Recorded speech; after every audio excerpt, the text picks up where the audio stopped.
These are the examples for Algebra 1B, Credit 5, Lesson 16.4. Lesson 16.4, we're going to get into the applications of with linear and exponential models. So let's jump right into it. Janet is applying for, this is, by the way, on page 40, applying for a job in digital marketing. Job A offers a $40,000 salary, starting salary with a $1,000 raise each year. And then job B offers a $35,000 starting salary with an 8% raise each year. All right, so for problem number 1, they want us to create an equation for each situation. So in our example, job A is going to pay Janet $60,000 a year with a $2,000 yearly raise. And job B is $55,000 per year to start, but with a 9% yearly raise. And so let's go ahead and write the equations that would model each of those situations. So for job A, when it's an amount increase, when we're increasing by a specific amount, be it $1,000, $2,000, $5,000 a year, which would be nice, that is a linear equation. It's a constant increase. It's the same increase every year. And so we're going to be using the slope-intercept form of an equation to write our equation. In fact, let's leave that off for a second, because what we're going to start with actually is our 60,000. So we're going to do that first, our constant amount, and that's where we start at. And we're increasing by 2,000 per year. Now, if X represents the number of years, the total of our increases is $2,000 times the number of years we work there. So it's 60,000 plus 2,000x, because X represents the number of years. And so that would be our equation that represents or models job A. Now for job B, that's a percent increase. And so whenever it's a percent increase, that's going to follow an exponential model.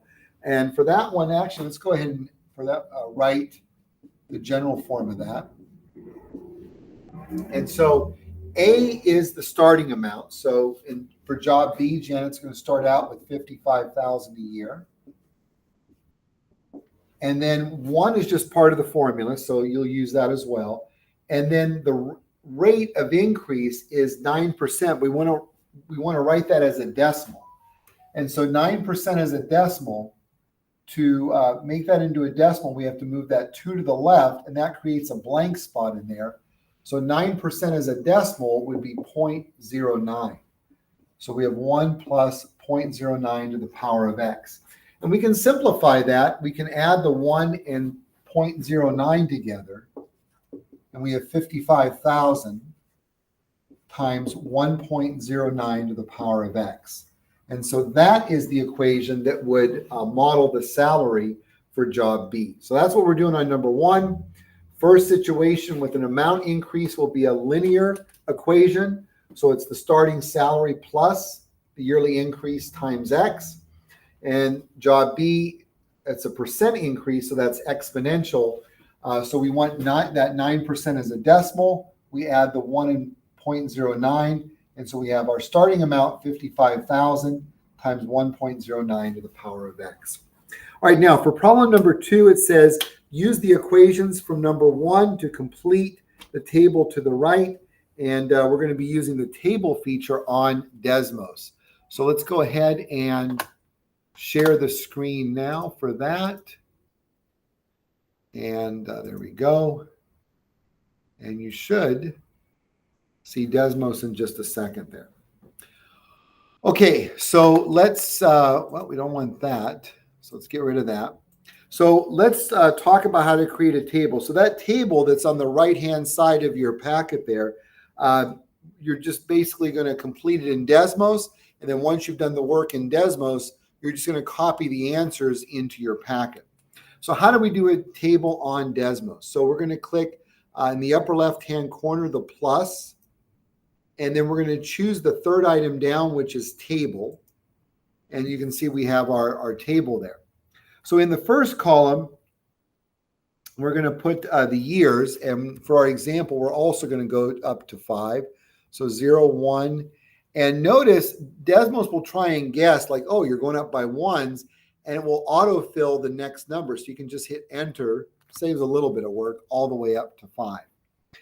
Now, for the other column. So first of all, in the top of your first column where it says x sub 1, we're just going to make things easier. Let's just get rid of the x there.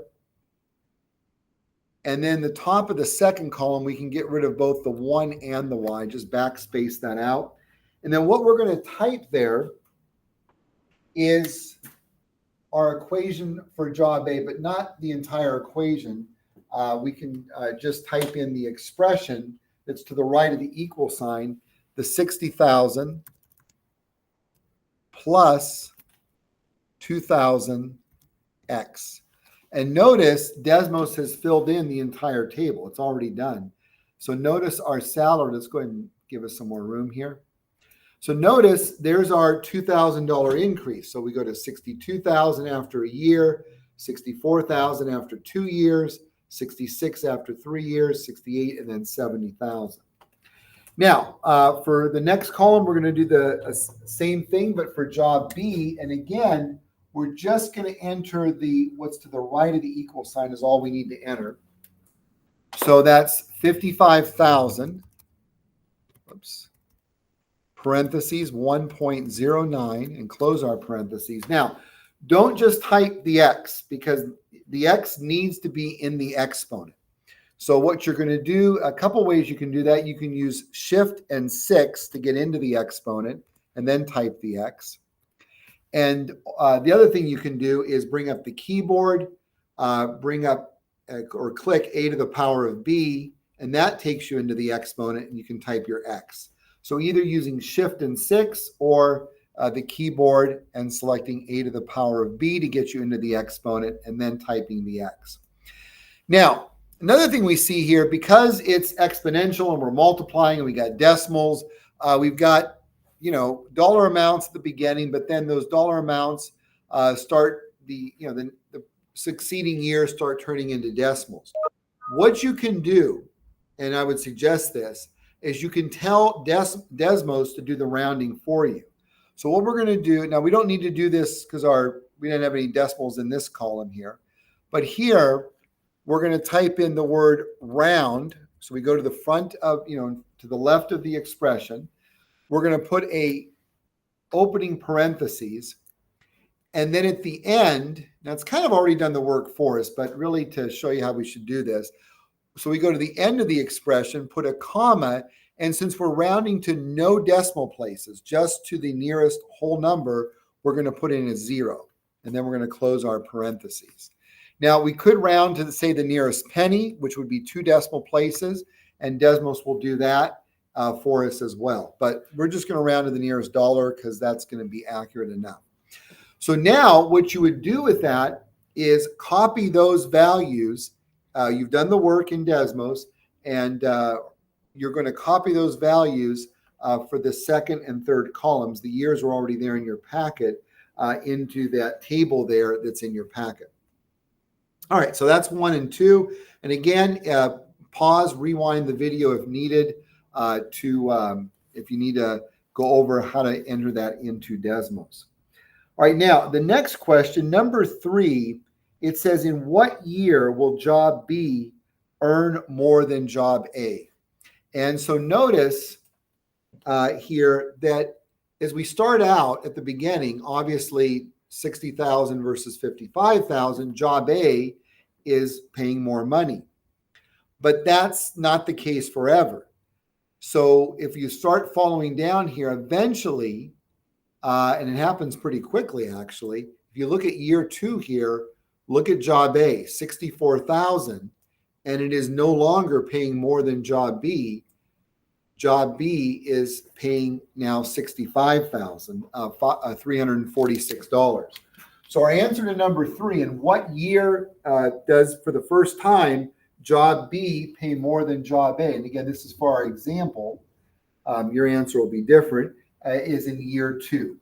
So in the second year already, job B is paying more than job A. Now, the next question for number 4, and we'll unshare this in a second. it says how much more in that, well, third year it says in your packet, so it kind of gives that away a little bit. But it says and how much more will job B earn than job A? And we're going to say, since our answer was in the year 2, in the second year. So in the second year, job B, let's go ahead and write this all up here. And again, we'll unshare this in a second so you can see it better. Paid $65,346. And then that was job B. And then job A paid $64,000. And so all you do to find out in that second year how much more job B is paying than job A is we're just going to subtract. So in fact, now we can stop sharing and we'll briefly go over that so you can see that. So this was our answer. So it was year 2 in our example that job B paid more than job A for the first time. How much more? We take the amount that job B was paying, which was the $65,346, subtracted what job A is paying, and we got 6 minus 0 is 6. 4 minus 0, 3 minus 0, 5 minus 4 is 1, 6 minus 6 is 0. So in that second year, job B is now paying $1,346 more than job A. Now you might, before we go on here, you might wonder, well, how is that possible? How does that work? Well, with job A, when it's an amount increases, we said that's linear growth. It grows by the same amount. It grows every year, but it's by the same amount every year. When we're growing by 1%, that's exponential growth. And with exponential growth, it starts out slower, but then increases more and more quickly. And again, just to make a rough sketch of that, let's move this over just a little bit here. What that graph, and again, this is just a sketch of what it might look like. So the job A is that linear function, and then job B starts out paying less, but then as time goes by, and in fact, actually very quickly in the second year, at some point, it will be paying more than, it'll be paying the same as job A, and then eventually will pay more than job A, and it'll stay like that forever. All right, so that's what you're doing on problems 1 through 4, and also on 5 through 8. So 5 through 8 is kind of the same process all over again. There is one other question there, though, but this is something we just want you to think about. This is one of those rare situations it's kind of, as long as it's a thoughtful answer, and I don't want to say too much because I want this to kind of be your guys' answer. So for problem number 9, it says, besides pay, what are at least 3 other things to consider when deciding what job offer to accept? So obviously, it's nice to make more money. So we'll just make a couple comments. And this is so again, 1 through 4, number 2 was the table. So 1 through 4, we've done. 5, 6, 7, 8 are the same thing. Now for number 9, where it says, what are some other things to consider? Again, it's nice to make more money, but there might be some other considerations that even if one job pays more than the other, you may choose the lesser paying job depending on certain things. Or maybe not. Maybe like, no, I got to pay the bills, and regardless, I need the better paying job. And that is often and sometimes the case. But when you're considering 2 jobs, which job I want to accept, what are 3 other things that you might consider regarding the jobs? And again, this is you're just thoughtful. There's really no wrong answer as long as it addresses the question. And so just think about 3 other things to consider when deciding what job offer to accept. And I'm being very careful. I don't want to say anything because I want that to come from your guys' thinking. And so maybe for those of you that have had a job, you kind of already know, like, oh, I know the things that you need to consider, and that may make it a little bit easier. But again, so at least 3 other things for problem number 9 that you would consider besides salary in deciding what job that you're going to work or job your offer you're going to accept. All right, so now let's go ahead and talk about number 10. So now we're on page 42. So again, 41, except for number 9, which we just discussed. Problems 5 through 8 are the same thing as 1 through 4. So you should be good with the example for 1 through 4 when doing 5 through 8. So now number 10, it says, Stephen is starting a savings account. The account starts with $1,000 and accrues interest at 5% each year. Write a function to represent this, then use Desmos to determine how much will be in the account after 3 years, 8 years, 15 years, 35 years, and 50 years. All right, so this one is going to be surprisingly a little more quicker than you might think. So let's take a look at our example here for number 10. So number 10, Stephen has $2,000, and it's going to be growing at 6% a year. So which is kind of nice, a good amount to be growing by. And so again, just like when we did with the job A and job B in our last example, as soon as we see a percent increase, we know this is going to be an exponential function. And so we're going to put up the general form of an exponential function here. Remember that A is your starting amount, so A is $2,000. R is your interest rate, but remember, expressed as a decimal. So we're not going to put a 6 here. We're going to convert that 6%, well, let's just do it over here, to a decimal by moving the decimal 2 to the left. And that creates a blank spot. So it's not 0.6. It's going to be, we have to put a 0 in that blank. So 0.06 to the power of x. And of course, we can simplify what's in the parentheses. 1 plus 0.06 would be 1.06 to the power of x. And so that's going to be our equation. So that's our equation. Whoops, forgot our parentheses there. So that's our equation that represents our situation. Now, we want to know the amounts after 3 years. We'll use the same years. 5 years, 8 years. What else? 15. Well, I'm sorry, not 5. It was 3, 8, 15. There we go. And 35 and 50. And we pick these numbers for a specific reason. So if you're about, if you're in high school, 15, 16, 17 years old, 3 years, you're going to be, young adult, 19, 20, something like that years old. 8 years, you're going to be in your mid-20s. 15 years, you'll be, close to 30 in your young 30s. 35 years, you're going to be around 50. And then in 50 years, that's about retirement age. And so what we're looking at is we put $2,000 in the bank, and we don't add any more money of our own. We're just going to let it sit there and collect interest in this account.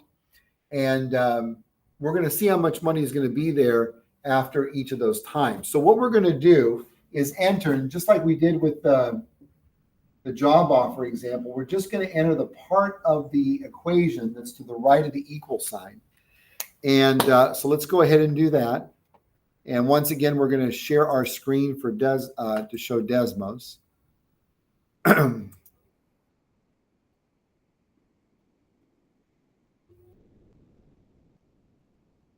And there we go. Okay, perfect.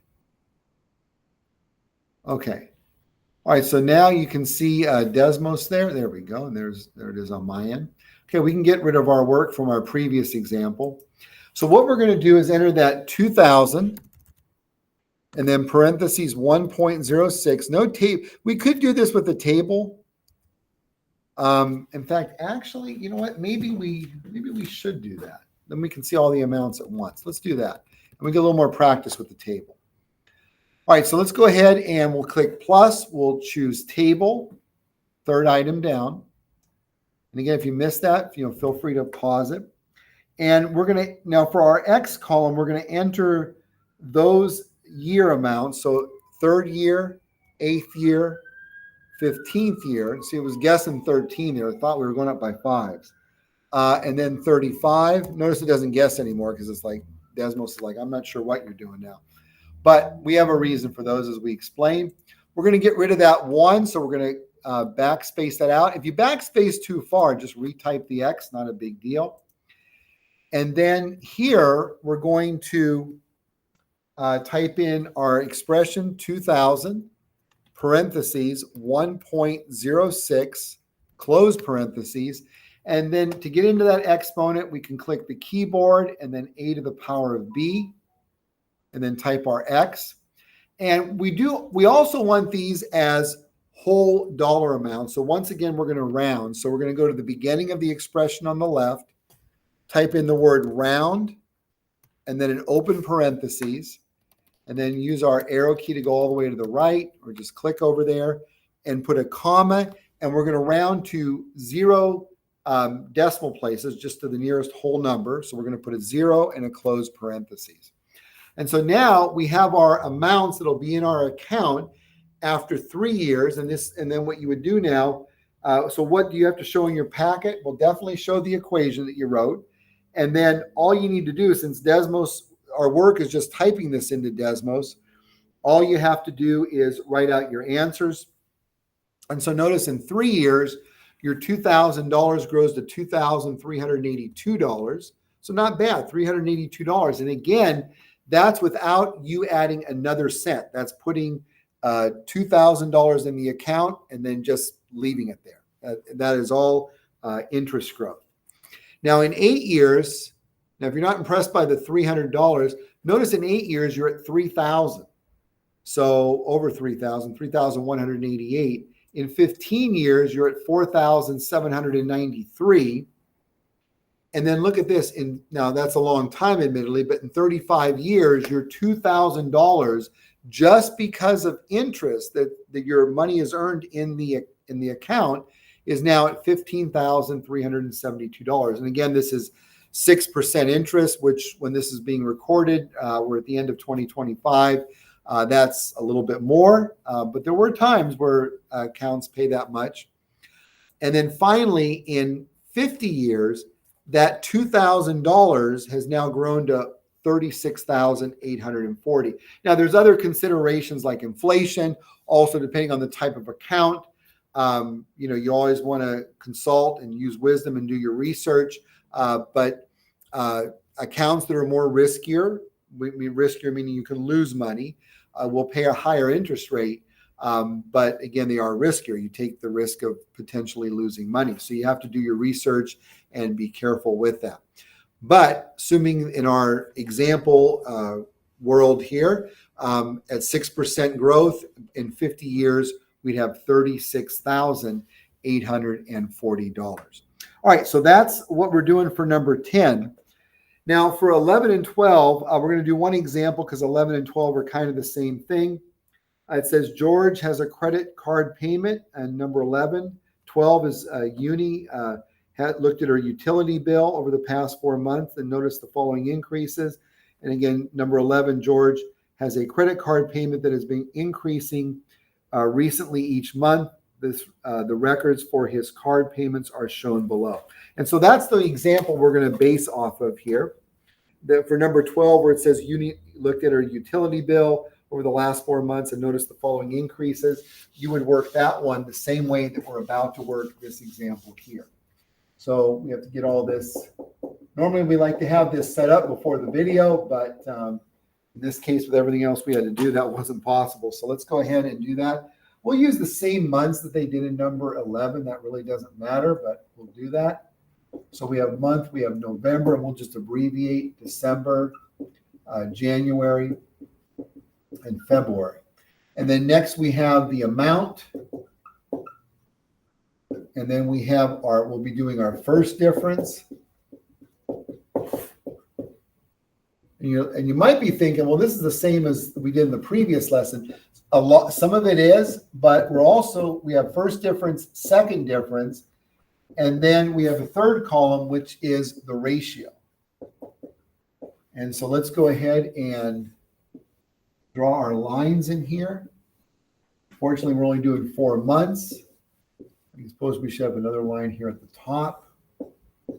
All right, so and our amounts that we're going to be working with here are $300, $390, $507, and $659.10. Okay, so, and remember, if the first differences are the same, we can stop and say that this represents a linear relationship or a linear equation. If the second differences are constant, so if the first differences are not constant, but the second differences are, that would be a quadratic equation. And then our new one here, if the first differences are not the same, second differences are not the same, we can calculate the ratios, and we'll talk about how we do that. And if those are the same, then it's an exponential. The table over here is representing an exponential function. All right, so let's go ahead and calculate our first differences. Let's go ahead and stop sharing here so you guys can see that okay. All right, so first differences, second differences, and ratios. All right, so for the first differences, remember the first line, we can't do anything. Second line, we have our current 390 minus our previous 300. 390 minus 300 is $90. Next, $507 minus $390 gives us $107. Now, already the first differences are different. And so we already know this won't be linear, but since we have to do the other calculations, we need to do the last one here. So $659.10 minus $507, and we subtract that, and we get 152. Whoops, not 509. Sorry about that. 507. So the current minus the previous, and we subtract that, and we get. Whoops, and we subtracted wrong here, didn't we? Too careful.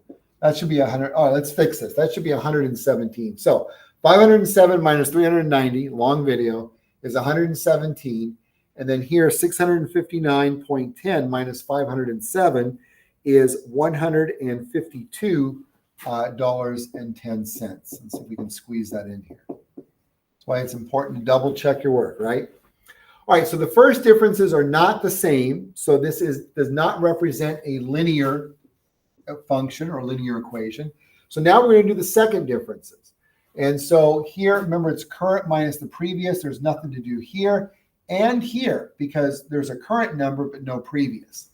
So now, next line, we have 117 minus 90, which is $27. And next, we have 152.1 minus 117. And we're kind of running out of room there, but we'll squeeze it in down here, which would be $35.10. And notice the second differences are not constant either. They're not the same either. So this is not going to be a quadratic function. So first differences, not constant, not linear. Second differences, those weren't the same, so not quadratic. Now we're going to do the ratios. So how do we do the ratios? The ratios, which you might be thinking, they're not based on the second differences. We go back to the amounts. You say, well, didn't we already do that? We did, but with a ratio, remember a ratio means like a fraction. So instead of subtracting, we're going to be dividing. So again, first line, nothing to do because it's going to be the current value divided by the previous. So there's no previous, so nothing to do there. For the next line, we have 390 divided by 300, and that gives us 1.3. Next line, 507 divided by 390. Remember, the fraction bar means divide, and we get 1.3. All right, so far we're looking good because we got the same answer for the first two, but we got to do one more. So finally, we have 659.10 divided by 507, and that also gives us 1.3. We're just going to double check that here just to make sure. Yeah, 1.3. All right. So now, because our ratios, when we divided the amounts, ratio or fractions, we got the same answer. So the ratios are constant. And since the ratios are constant, there's three boxes. They're linear, quadratic, or exponential. So if the ratios are constant, we would check the exponential box.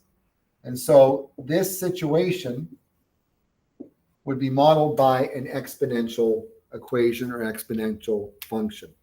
And you're doing the same thing as well on number 12. So that should help you with that. All right. So that's it for the examples for lesson 16.4. As with everything we did a lot in this video. We did the comparing the salaries. We did the bank account savings, and then also learning how to determine if a table represents now even a exponential. So 3 different things: linear, quadratic, and exponential. A lot we did today. All right, so that's it for the examples. Pause and rewind the video as needed. Good luck with the work, and until the next video, take care and God bless.